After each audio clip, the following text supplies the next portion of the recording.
বড্ড খিদে পেয়েছে মা, খিদের জ্বালা আমি আর সহ্য করতে পারছি না।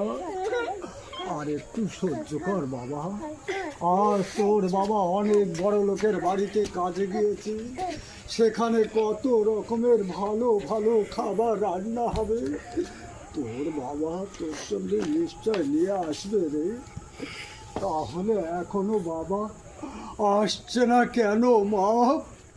আমি যে আর খিদের জ্বালা সহ্য করতে পারছি না। চুপ কর অম্লান, তুই চুপ কর।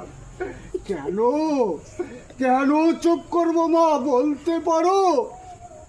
সর্বোচ্চ ভিটে বাড়ি বন্ধক দিয়ে তোমরা তোমাদের ওই বড় ছেলেকে বিলেত ফেরত ডাক্তার করে আনতে পেরেছ, অথচ এই ছোট্ট পঙ্গু ছেলেটার মুখে দুমুঠো খাবার তুলে দেওয়ার মতো তোমাদের আর কোনো ক্ষমতা নেই মা।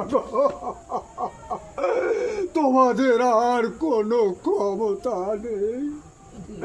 অম্লান গালে তার চর মারল মা, এই কথা আবার ক্ষমা করো মা।